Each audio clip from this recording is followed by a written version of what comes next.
Tiga. Hai guys, perkenalkan nama saya Yohana Abdullah Rahman Suciryadi.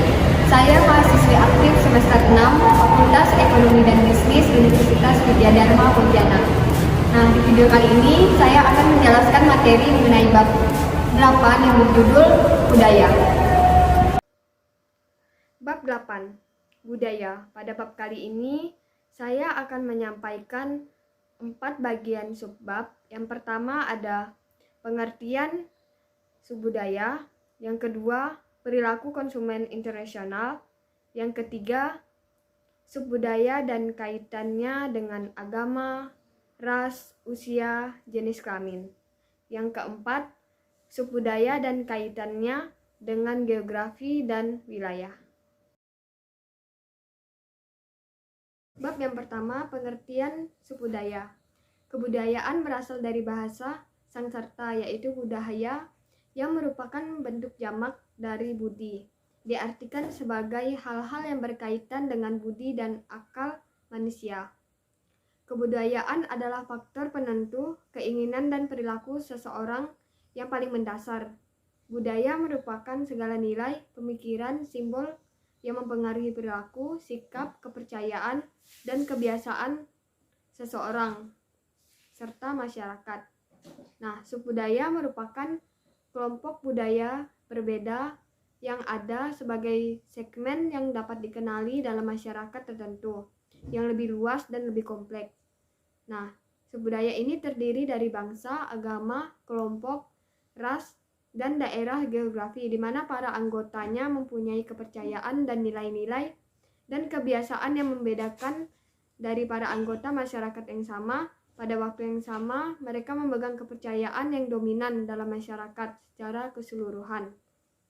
Berdasarkan analisis dari bagian-bagian subbudaya, menunjukkan bahwa sebenarnya ada variabel yang terbentuk dari subbudaya demografis, yang menjelaskan karakteristik suatu populasi dan dikelompokkan ke dalam karakteristik yang sama. Variabel yang termasuk ke dalam demografis adalah: yang pertama ada subetnis budaya, yang kedua subbudaya agama, yang ketiga subbudaya geografis dan regional, yang keempat subbudaya usia, yang kelima subbudaya jenis kelamin, yang keenam subbudaya ras.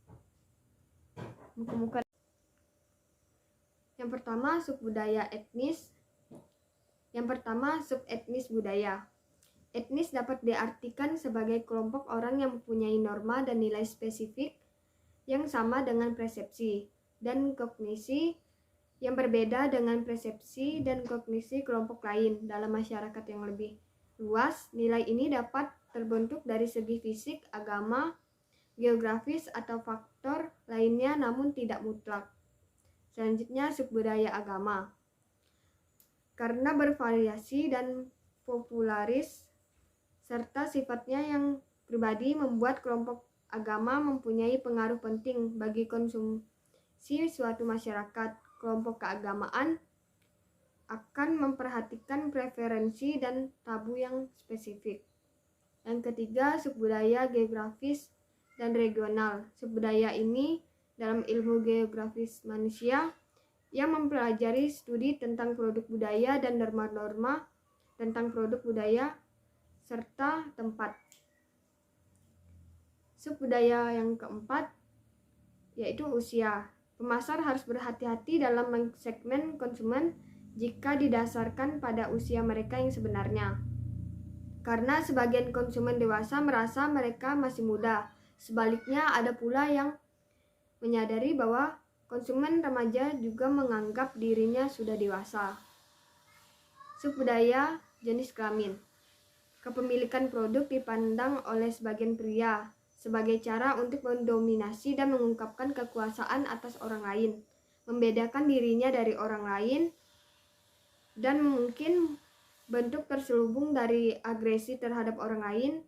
Sebaliknya, wanita juga cenderung menilai tinggi barang yang dimiliki yang dapat memperkuat hubungan personal dan sosial.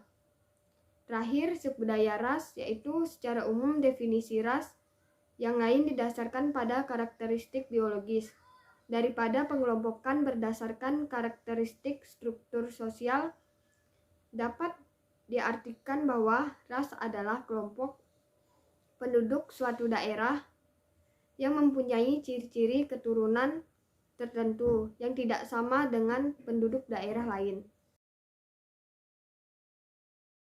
Subbab yang kedua, perilaku konsumen internasional. Pada subbab ini, saya akan menjelaskan mengenai Amerika Serikat dengan Korea. Amerika Serikat menganut budaya individualis, sedangkan Korea itu menganut kepada kolektif, di mana nilai ini adalah faktor kunci yang membedakan budaya dan konsep dirinya yang berpengaruh besar kepada setiap individu. Tidak mengherankan konsumen dari budaya yang memiliki perbedaan nilai, berbeda pula reaksi mereka pada produk asing, iklan, dan sumber yang lebih disukai dari suatu informasi. Seperti contoh, konsumen dari negara yang lebih kolektif atau Korea ini cenderung untuk menjadi lebih suka meniru dan kurang inovatif dalam pembelian mereka dibandingkan dengan budaya individualis. Misalnya dalam tema yang diangkat seperti be yourself dan stand out. Mungkin lebih efektif di negara Amerika secara umum, tetapi tidak di negara Korea. Subbab yang ketiga, faktor lintas budaya yang mempengaruhi strategi pemasaran ke luar negeri. Di sini ada 4. Yang pertama, kebiasaan dan nilai konsumen. Yang kedua, bahasa. Yang ketiga, simbol. Dan yang keempat, lingkungan ekonomi.